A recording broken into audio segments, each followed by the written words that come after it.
E aí, gente, beleza?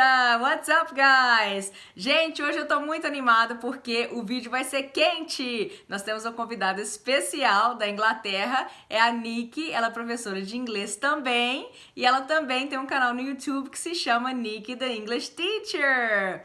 Então eu convidei a Nicki para falar um pouquinho sobre o Brasil. O que será que ela sabe sobre o Brasil? Vamos descobrir? Então vamos lá! Hi Nicki, welcome to my channel. It's so nice to have you here. Hi, thank you for having me on your channel. You're so welcome. It's a pleasure to have you here. So let's start, Nicki. The first question. What's the first thing that comes to mind when you think about Brazil? The first thing that comes to mind.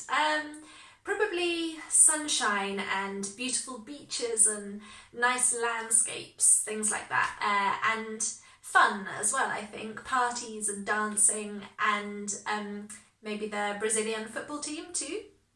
Right. I thought you were going to mention the football team for sure. So let's go for our next question.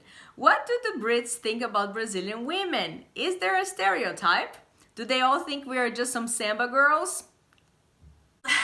No, I don't think you're all samba girls ready for action. But I guess there's a bit of a stereotype about dancing and partying. And I sort of think of Brazilian women as strong, know their own minds and determined and outspoken. I don't know if that's right or not, but that's just kind of the stereotype we have, I guess.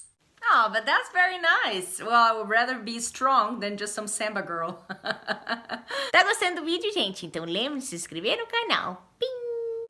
Alright, next question. Have you ever heard of feijoada or pão de queijo? No, I haven't heard of those, and I'm definitely not going to try and pronounce them.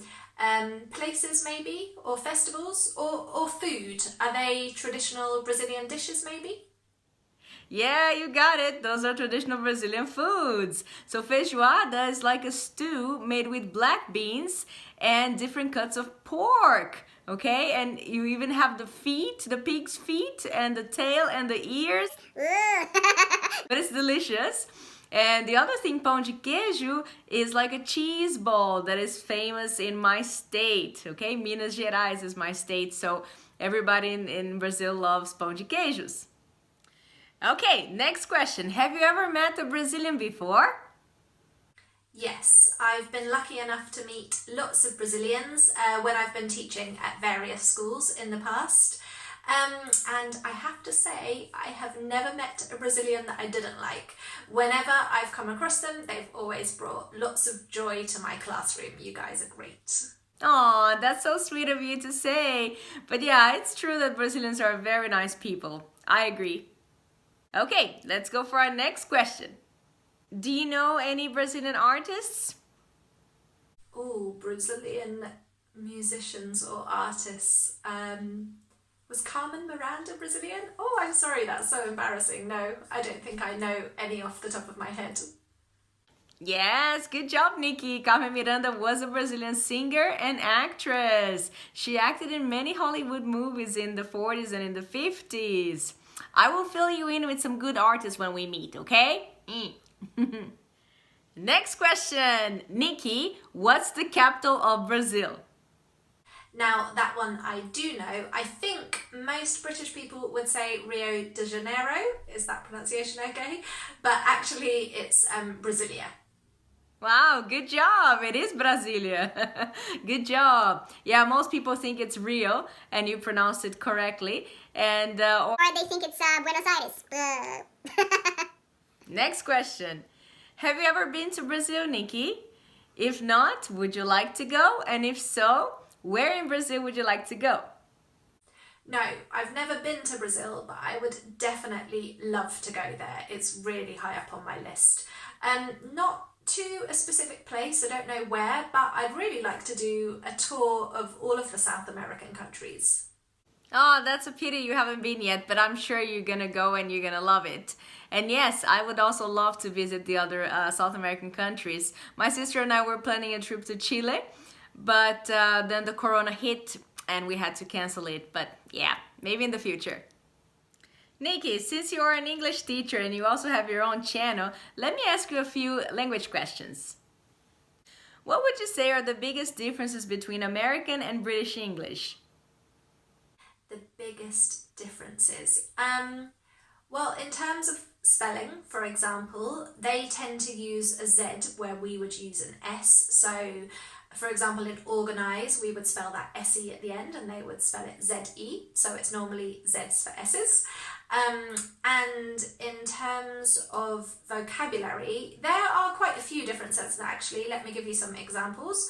So what they would call chips, we would call crisps, and what we would call chips, they would call French fries, and what they would call jelly, we would call jam, and jelly is a completely different thing in British English. So things like that can make it a little bit confusing. What else? In terms of pronunciation, it's hard to say really because there are so many American accents and then there are so many British accents that the variations are just huge really. But there are lots of kind of phrases or like slang that are very different and they probably wouldn't know what we're talking about and we wouldn't know what they're talking about. But I do think the gap is narrowing a bit now that we've got so much shared television and we've got a lot of American influences and then they can watch Netflix with British programmes like The Crown or Downton Abbey. So we're getting more aware of the differences now. Yeah, right. We should make a video about the differences between American and British English, like in terms of vocabulary. That would be fun. And what tips would you give Brazilians if they want to learn English in 2021? Oh yeah, I've got lots of tips, but let me just give you 3. So the first thing is to really build it into your lifestyle. So for example, if you wanted to get fit and healthy, you would change your eating habits and you would exercise. And it's exactly the same with learning English. You need to make it part of your lifestyle and you need to do the work. Schedule some time each week and do the practice. So the second thing would be not to learn individual words, but to learn chunks of vocabulary or phrases, okay? And that will really broaden your vocabulary a lot more quickly and it will help you to sound more fluent. So learn fixed phrases. And the third thing would be to not be afraid to speak. And if you haven't got anybody to practice speaking with, don't let that be an excuse. You can record yourself on your mobile phone, or you can talk to yourself in the mirror, or you can sing English songs in the shower. Just get really comfortable with speaking because that will make you a much better communicator.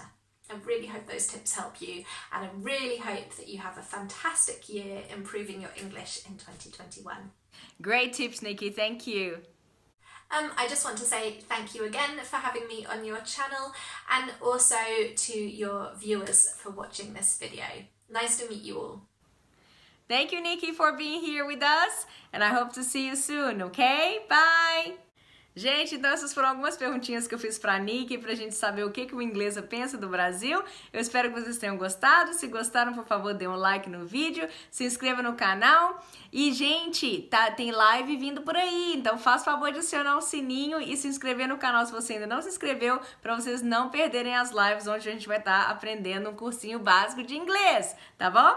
Gente, muito obrigada e até semana que vem. Tchau!